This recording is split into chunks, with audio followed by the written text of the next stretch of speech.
Hello मित्रांनो, आज आपण ऐकणार आहोत एक गूढ आणि रोमांचक कथा ज्यामध्ये एकटा काकू आणि तिच्या जवळच्या मित्राच्या नात्याची कहाणी आहे। मी ज्या जुनी बिल्डिंगमध्ये राहायचो तिथे एक काकू राहायच्या। त्यांच्या मुलाचा शिक्षणासाठी दूर गावी जाणं त्यांना एकटं करायचं होतं। काकूच्या एकटेपणामुळे मी त्यांना भेटायला जाऊ लागलो। एके दिवशी मला फोन आला आणि काकूंची तब्येत अचानक बिघडल्याची माहिती मिळाली। मी त्यांच्या घरात गेलो। ती बेडरूममध्ये झोपली होती। मी तिच्या पायांना मसाज करण्यास सुरुवात केली। या क्षणी तिच्या व्यक्तिमत्वाने मला आकर्षित केलं। मी तिच्या पायांना दाबताना ती हळूहळू झोपेत गेली। त्या क्षणी मी तिच्या व्यक्तिमत्वाकडे आकर्षित झालो। मी हळूहळू तिच्या जवळ गेलो आणि काकूने डोळे उघडले। ती हसली आणि मला विचारलं, आता बरं वाटतंय ना? मी थोडा घाबरला, पण हिम्मत करून तिला विचारलं, तुम्ही आराम करा, मी इथेच आहे। काकूने मला बाजूला बसून राहण्यास सांगितले। आमच्या एकमेकांशी संवाद वाढला आणि ती मला वाटायला लागली की ती मला काही संकेत देत आहे। काही दिवसांनी काकूचा मुलगा घरी आला। त्याच्या आगमनामुळे काकू आनंदित झाली, पण माझ्या मनात एक गूढता होती। काकूचा मुलगा आणि मी सख्खे मित्र बनलो, पण काकूच्या गूढतेचा अनुभव अजूनही माझ्या मनात होता। एके दिवशी मी काकूच्या मुलाला एक वेगळं ठिकाण दाखवायला घेतलं। त्याला तिथलं वातावरण आवडत होतं, पण माझ्या मनात एक गूढ विचार चालला होता। काकूने मला काही संकेत दिले की आता मला तिच्या मनातील गूढता ओळखायची आहे। काकूचा मुलगा जो घरात आला त्याच्या चेहऱ्यावर आनंद होता, पण काकूच्या मनात एक गूढता होती जी त्याला माहिती नव्हती। काकूने तिच्या मुलाला खूप गोड खायला दिलं, पण मी थोडा चिंतित होतो। काकूच्या मुलाला माझ्याबद्दल माहिती असणे आवश्यक नव्हते। काही दिवसांनी मी काकूच्या मुलाला भेटायला जातो। आम्ही चांगले मित्र बनले आहोत, त्यामुळे मी त्याला विविध ठिकाणी घेऊन जातो। त्याला नवीन अनुभव देताना आनंद वाटत होता, पण माझ्या मनात काकूच्या गूढतेचा विचार चालला होता। माझा मित्र आता काकूच्या ठिकाणी नियमितपणे जात होता। त्याला तिथे जाण्याची आवड लागली होती आणि त्याच्या मनात एक वेगळं आकर्षण तयार झालं होतं। एके दिवशी त्याने काकूला विचारलं, तुला खरंच इथून बाहेर पडायचं नाही का? काकूने हसून उत्तर दिलं, मी इथे आनंदी आहे, पण तुम्ही का विचारत आहात?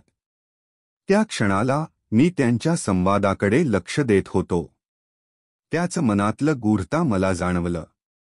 काकूने त्याला सांगितलं की तिने एकटा राहण्याचा निर्णय घेतला आहे, पण मी तिच्या मनातल्या गूढतेचा शोध घेत होतो। एक रात्री मी काकूला संदेश पाठवला, तू एकटी का राहतेस? मला तुझी काळजी आहे। तिने लगेच उत्तर दिलं, मी एकटी नाही, माझे विचार वेगळे आहेत। त्या संदेशाने मला चकित केलं। पुढील रात्री मी काकूच्या ठिकाणी गेलो। तिथे पोलिसांचा वेढा होता। आत गोंधळ माजलेला होता। काही स्त्रिया पळून जात होत्या, काही ओरडत होत्या। मला काकूचा शोध घेण्याची घाबरटता होती। त्याच क्षणी मला एक मेसेज आला, मी निघून चालले। तुझी भेट मला आवडली, पण मी स्वतःचा मार्ग शोधे। हे वाचून माझं मन सुन्न झालं। काकूने मला गूढतेच्या खोलात ढकललं होतं। मी त्या गल्लीतून बाहेर पडलो, पण आता मी पूर्वीसारखा नव्हतो। काकूच्या गूढतेने मला जीवनाच्या एका वेगळ्या वास्तवाने झपाटलं होतं। काकूच्या गुप्त ठिकाणाचा शोध घेत असताना मी एक जुनी इमारत शोधली, जिथे काही लोकांनी मला सांगितलं की ती येथे येऊ शकते। इमारतीच्या बाहेर एक गेटकीपर होता। तो मला थोडा संशयाने पाहत होता। तू कोण? त्याने विचारलं। मी काकूचा उल्लेख केला आणि त्याने मला आत जाण्यासाठी परवानगी दिली। आत गेल्यावर मला एक वेगळा वातावरण अनुभवायला मिळाला। मंद प्रकाश, गाणी आणि अनेक लोक एकत्र बसलेले होते। पण काकू कुठे होती हे मला अजूनही समजत नव्हतं. मी तिथे बसलेल्या लोकांशी बोलायला लागलो, पण कोणालाही काकूची माहिती नव्हती. त्यानंतर मी काकूला आवाज देऊन शोधायला लागलो. काकू, तुम्ही कुठे आहात? आवाज द्या. पण तिथे एक गडबड होती. अचानक मी तिचा चेहरा एका कोपऱ्यातील एका स्त्रीत पाहिला. ती तिथे बसली होती आणि तिच्या चेहऱ्यावर एक गूढ हसरा होता. मी तिकडे गेलो आणि तिला विचारलं, काकू, तुम्ही इथे का? ती हसली आणि म्हणाली, मी स्वतःला शोधण्याचा प्रयत्न करत होते. तिच्या उत्तराने मला आश्चर्य वाटलं. तुम्ही मला का लपवत आहात? मी विचारलं. काकूने सांगितलं की तिच्या भूतकाळात काही गोष्टी घडल्या होत्या, ज्यामुळे ती एकटी राहण्यास भाग पाडली गेली. मी एकटा राहण्याचा निर्णय घेतला कारण मला भीती होती, ती म्हणाली. पण आता मला तुमचं सहकार्य हवे आहे. काकू आणि मी एकत्रितपणे तिच्या अडचणींचा सामना करण्याचा निर्णय घेतला.